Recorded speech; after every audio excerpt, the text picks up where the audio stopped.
Bem-vindos a mais uma aula do Beit Chabad da Vila Mariana.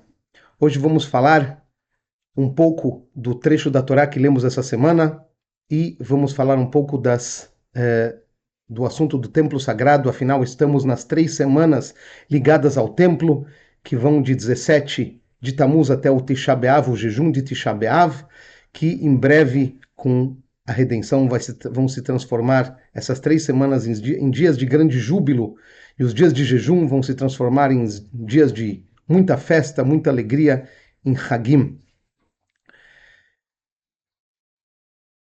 Nessa semana lemos duas parshiot, duas porções semanais, Matot e Masei. Matot quer dizer tribos ou cajados, Masei são viagens.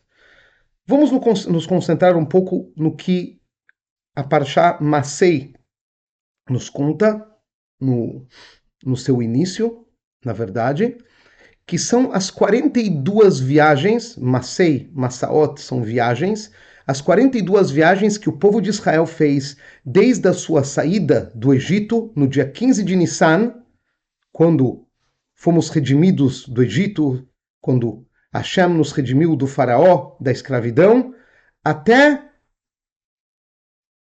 chegarem na Terra Santa, em Eretz Israel, 40 anos depois de passar 40 anos naquele deserto.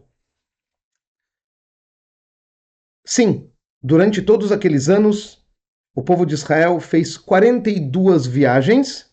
Interessantemente, o Rashi, famoso comentarista, fala sobre isso nos seus comentários, que várias das viagens foram feitas no primeiro ano, várias das viagens foram feitas no último ano, e, na verdade, sobram 20 viagens feitas em 38 anos. Ainda mais que os filhos de Israel, Bnei Israel, nosso povo ficou, dependendo de que lugar, ficou muitos anos. Mas, de qualquer maneira, essas 42 viagens foram viagens muito significativas, e o fundador da Hassidut, o Baal Shem Tov, diz algo muito interessante. Só lembrando, essas 42 viagens foram feitas desde a saída do Egito até a chegada em Eretz Israel, terra de Israel, quando o povo entrou com Yehoshua, com Josué, na Terra Santa. Diz o Baal Shem Tov que essas 42 viagens ocorrem na vida de cada judeu e judia. Cada uma tem essas 42 viagens na sua vida. Surge uma pergunta bastante forte e interessante que o Rebbe de Lubavitch, nosso Rebbe, faz.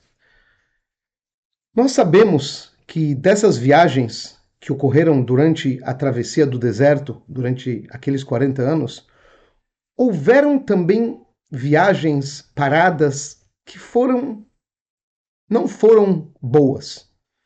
Passagens que não foram positivas, coisas que o povo fez da maneira como não deveria ter feito. Será que essas palavras do Baal Shem Tov significam que todo mundo, obrigatoriamente, tem que ter, durante a sua vida, essas paradas negativas? Quer dizer, não tem escapatória? A pessoa obrigatoriamente vai pisar na bola? Vai fazer o que é errado?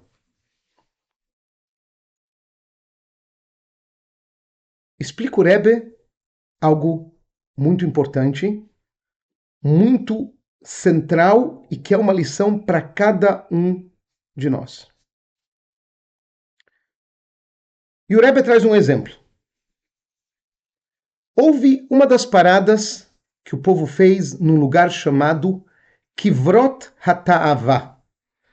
Em português, isso seria os túmulos do prazer. Lá o povo queria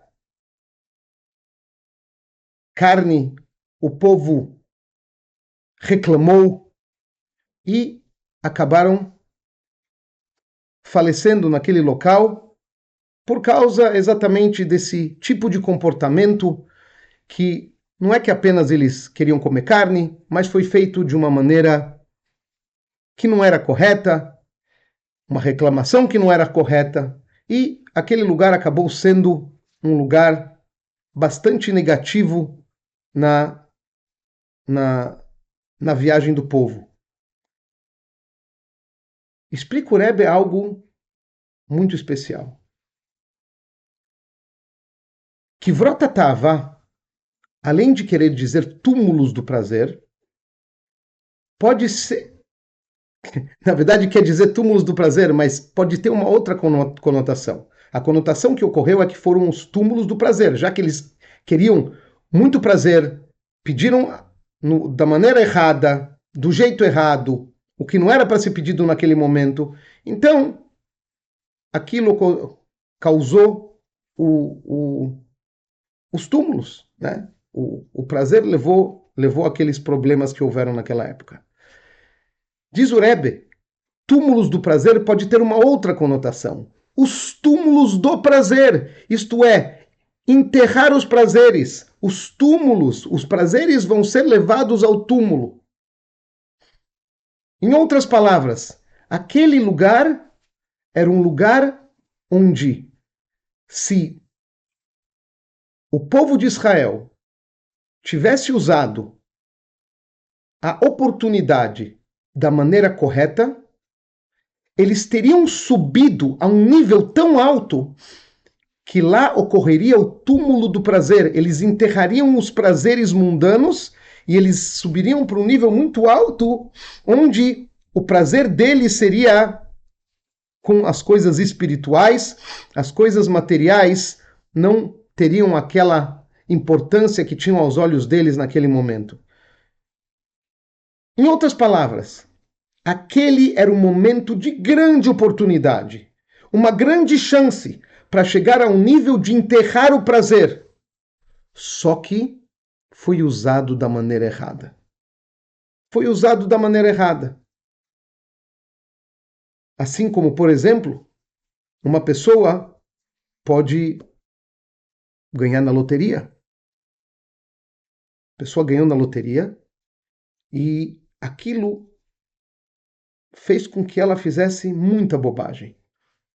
Agora ela tem dinheiro, começou a gastar o dinheiro em besteira, por exemplo, começou a beber, começou a comprar os melhores whiskies e vodkas e começou a se transformar num alcoólatra. Isso é apenas um exemplo. A pessoa pode gastar seu dinheiro em jogos, em coisas fúteis. E o que aconteceu? O dinheiro, além de não ter ajudado, afundou a pessoa, enterrou a pessoa, botou ele numa situação terrível que antes, quando ele não tinha dinheiro, ele não se encontrava. Se a pessoa tivesse aproveitado aquele momento especial, no qual o Todo-Poderoso lhe mandou uma quantia de dinheiro muito grande, e ele tivesse usado aquele dinheiro de uma maneira inteligente, obviamente pedindo para Hashem para que lhe ajude, porque tudo que fazemos precisamos da bênção divina. O sucesso não é nosso. A gente tem que fazer a nossa parte, mas o sucesso vem de Hashem, vem do Todo-Poderoso. E aquela pessoa fizesse com seu dinheiro algo muito bom. Ajudasse as pessoas próximas, ajudasse instituições próximas, comprasse coisas que sua família precisasse, investisse o seu dinheiro para que o dinheiro ficasse no seu lugar, não para que crescesse, não ficou gastando com bobagens, gastou em coisas úteis e produtivas.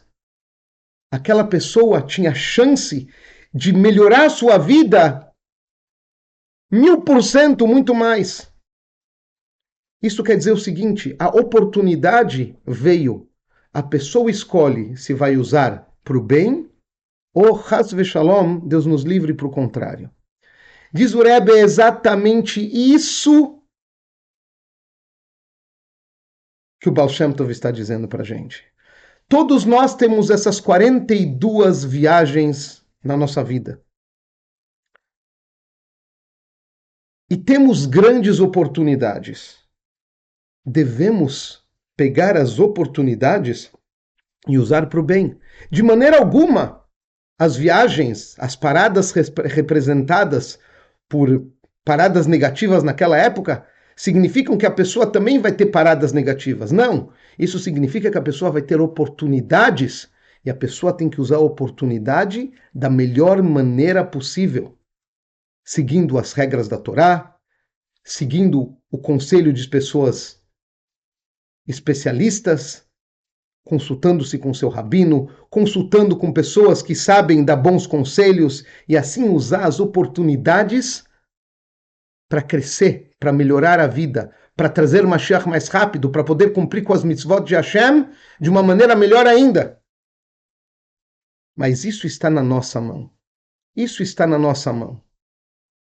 Nós estamos numa época fantástica, numa época na qual o Rebbe falou que estamos no limiar da redenção. Estamos chegando lá. Mashiach logo vai transformar o mundo num mundo bom. Não vai ter mais nada de ruim. Todas essas guerras vão desaparecer. Somente paz no mundo, harmonia, alegria, saúde, união, tudo de bom.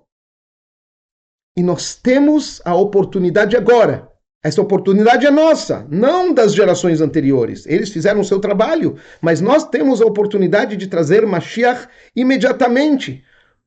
E a gente tem que usar isso para o bem. Aquilo que Hashem dá para a gente, as nossas posses, os nossos talentos devem ser usados para o bem. Os nossos talentos devem ser usados para o melhor.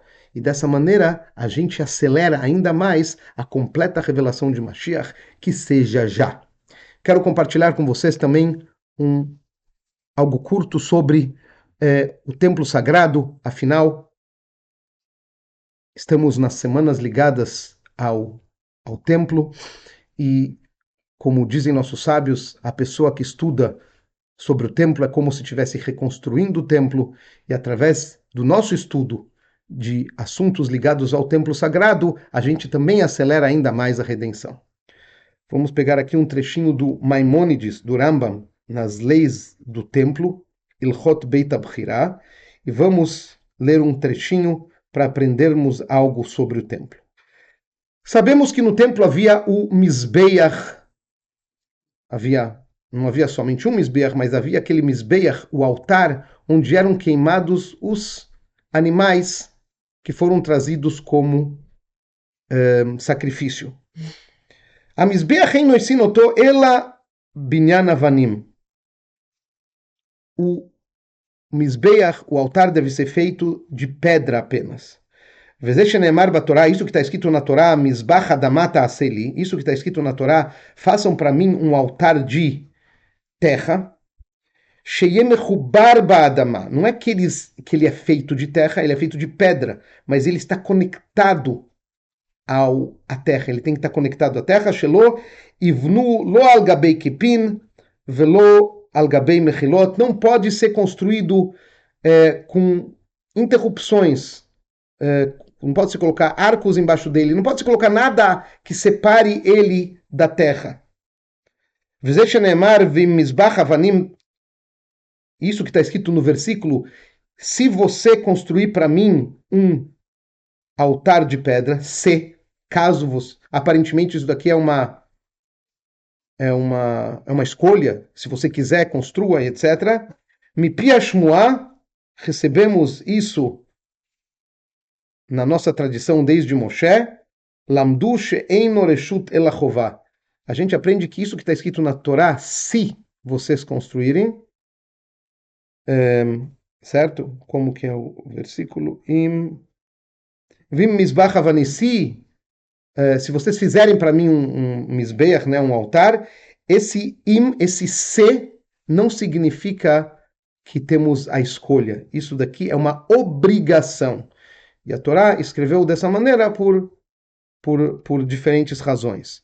Mas então é uma obrigação que o altar seja feito de pedras e obrigatório que ele esteja conectado à terra e, como está escrito em outro lugar, ele tem um lugar exatíssimo onde ele precisa ficar.